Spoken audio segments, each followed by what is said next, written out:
আসসালামু আলাইকুম। আজকে আমি ঢাকা থেকে বাড়ি যাচ্ছিলাম, তো ভাবলাম একটা ভিডিও বানাই। বেসিক্যালি আমার বাসা Mirpur 2, but Kazipara metro station. আমরা সবসময় এই দিকটায় কমফোর্টেবল। তো সকালে আমি স্টেশনে বাসের জন্য অপেক্ষা করি, আর কাজীপাড়া থেকে সদরঘাট যাওয়ার একমাত্র বাসই হচ্ছে বিহঙ্গ। মেট্রো দিয়েও যাওয়া যেত, বাট ফার্স্ট মেট্রোই হচ্ছে 7:30টায়, আর আমি একটা লঞ্চে যেতে চাচ্ছিলাম। তা আমি আর মেট্রোর জন্য অপেক্ষা করি না। বাসে সকালে সদরঘাট পৌঁছাতে প্রায় 40 মিনিট সময় লাগে, কারণ সকালে তেমন জ্যাম থাকে না।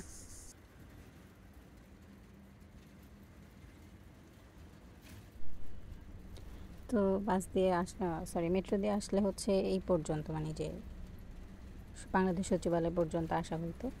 এরপরে আমাকে রিক্সা অথবা বাসে উঠতে হতো। এই হচ্ছে সেই বিখ্যাত গুলিস্তান, যেখানে চুরি ডাকাতি না, অ্যাকচুয়ালি ছিনতাই হওয়াটা খুবই স্বাভাবিক। আমি এখানে একজন ছিনতাইকারীকেও ক্যাপচার করছি, দেখি আপনারা কেউ তাকে ধরতে পারেন কি না। এরপর আমি এই জায়গাটা ক্যাপচার করছি। এই যে এখানে যে সিঁড়িগুলো, এগুলো যে কেন দিছে আমি এখনও সেটার কোনো রিজন খুঁজে পাইনি। এই হচ্ছে চিফ জুডিশিয়াল ম্যাজিস্ট্রেট কোর্ট, এরপরেই আমার ভার্সিটি, আর ওই জায়গাটাতেই সদরঘাট বাস স্টেশন।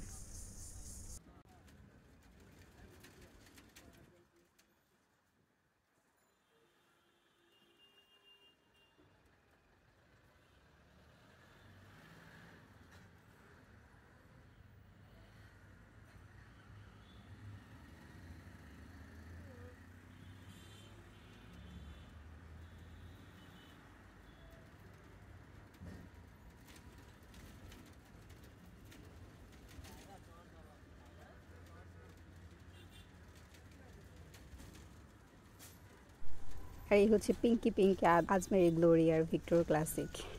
এদের নতুন কালারটা আমার খুব পছন্দ হয়েছে। বাস থেকে নেমে রিক্সা নেই, আর ওই যে আমার ভার্সিটি দেখা যাচ্ছে। তো ফার্স্টে রিক্সা হচ্ছে সূত্রাপুরের রাস্তা দিয়ে সদরঘাটের দিকে যাচ্ছিল, কিন্তু এই রাস্তায় সবসময় জ্যাম। এরপর রাস্তা চেঞ্জ করে জগন্নাথ ভার্সিটির সামনের যে রোডটা, ওইটা দিয়ে আমরা হচ্ছে লালকুঠির ঘাটের দিকে রওনা দিচ্ছিলাম। আমি প্রতিবার ভাবি যে সূত্রাপুরের ওই দিক দিয়ে যেতে দিব না, কিন্তু আমার কখনই মনে থাকে না। পরের বার একই বিষয় হয়, আর রিক্সাওয়ালা এরপর হচ্ছে ভাড়া বেশি চায়।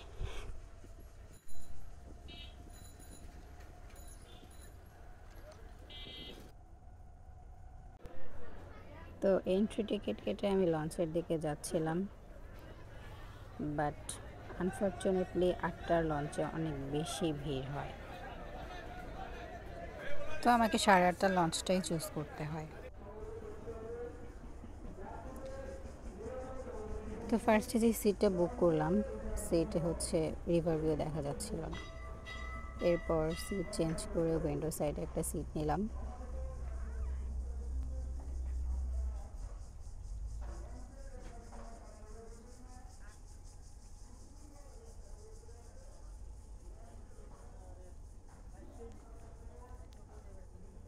সাড়ে 8টার লঞ্চ মোটামুটি ফাঁকাই ছিল, তখন মাত্র যাত্রী উঠছিল। তো এই যে আমি আমার পছন্দের সিটে বসছিলাম, সাইডে হচ্ছে ভালোই দেখা যাবে। তো এই পার্টটা ক্যাপচার করছিলাম, মাঝখানের পিচ্চি মেয়েটা ওর বাবাকে বাই দিচ্ছিল, এটা আমার কাছে খুবই ভালো লাগছে।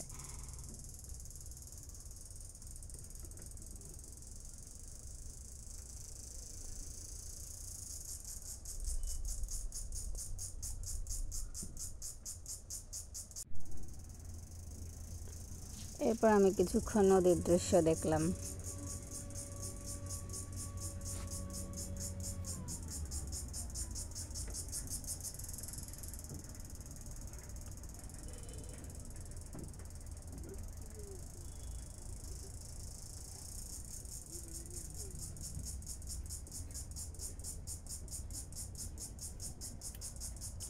এই দৃশ্য আমি যতই দেখি আমি কখনো বোর হই না।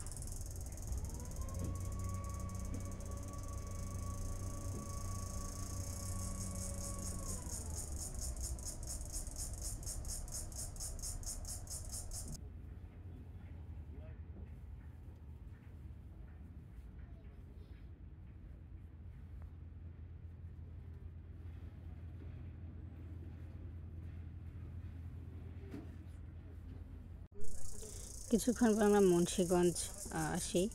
এখানে লঞ্চ কিছুক্ষণ থাকে। এই সাউন্ডটা আমার খুবই পছন্দের, ছোটোবেলায় নানু বাড়ি। এরপর আমি প্রায় 2 ঘন্টা ঘুমাই, কারণ সকালে আমি সেহরি করার পর ঘুমাই নাই। আর এই নদীর দৃশ্য, তো আমি ভাবলাম অনেকক্ষণ তো ভিতর থেকে দেখলাম, এবার একটু বাইরে গিয়ে দেখি কী অবস্থা।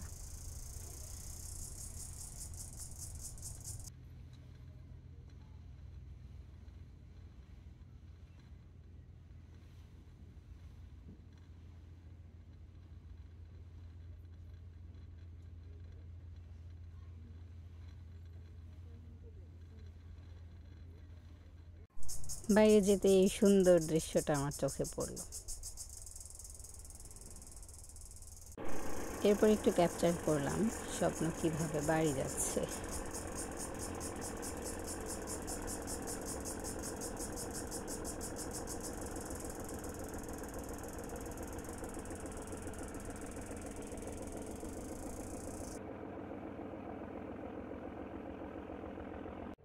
হেয়ার ইজ মি, রোদে তাকানো যাচ্ছে না। তো আর কিছুক্ষণ ছাদে থেকে এরপর আমি নিচে চলে গেলাম, কারণ ছাদে প্রচুর রোদ এবং গরম।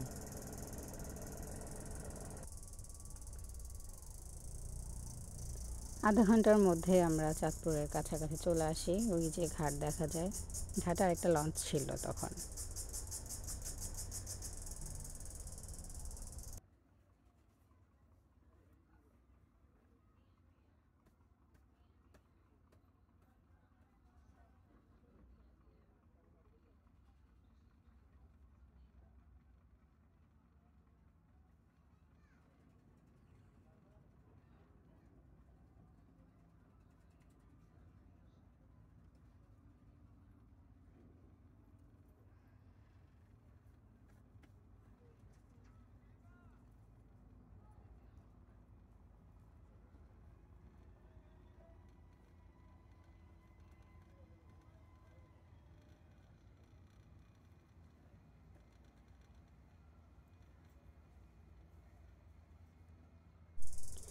ঘাটে আসতে না আসতে মানুষ নামার জন্য ব্যস্ত ব্যাগ ট্যাগ নিয়ে, কিন্তু আমি শান্তিপ্রিয় মানুষ, ধীরে সুস্থে নামাটাই সবসময় পছন্দ করি।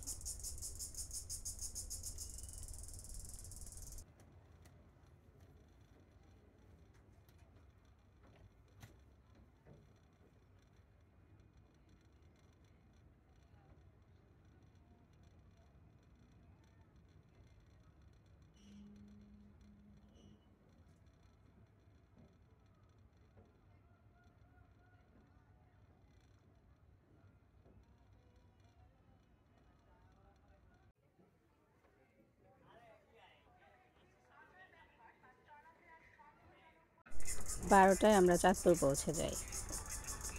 এই যে সবাই সবার বাড়ির উদ্দেশ্যে যাচ্ছে।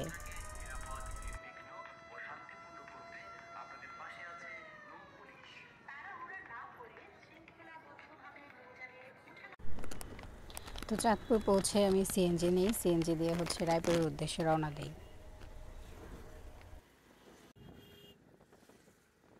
চাঁদপুরের 3 নদীর মোহনার কথা তো আমরা সবাই জানি। 3 নদীর অন্যতম ডাকাতিয়া নদীর অংশ এইটা। এটার কিছু অংশ আবার রায়পুরেও আছে, সেটা আমি আপনাদেরকে কিছুক্ষণ পরে দেখাবো।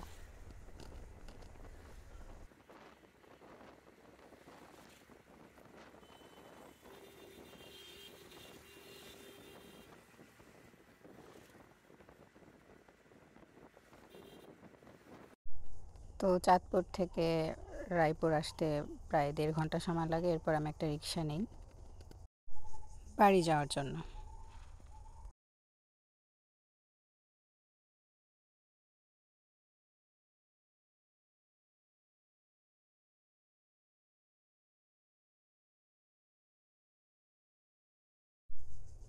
আপনাদেরকে ডাকাতিয়া নদীর কথা বলছিলাম। এই যে ডাকাতিয়া নদীর রায়পুরের অংশটা, এটা ছোটবেলা থেকেই দেখে আসতেছি।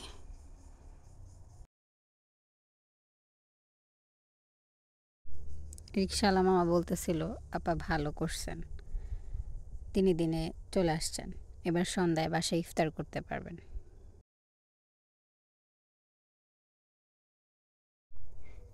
বাড়ির রাস্তায় চলে আসলাম। এই রাস্তা দিয়ে আমি স্কুলে যেতাম। এই হচ্ছে আমার ছোট ভাই।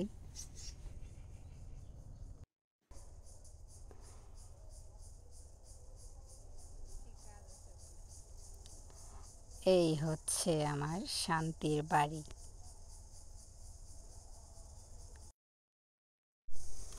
আজকে এই পর্যন্তই। আসসালামু আলাইকুম।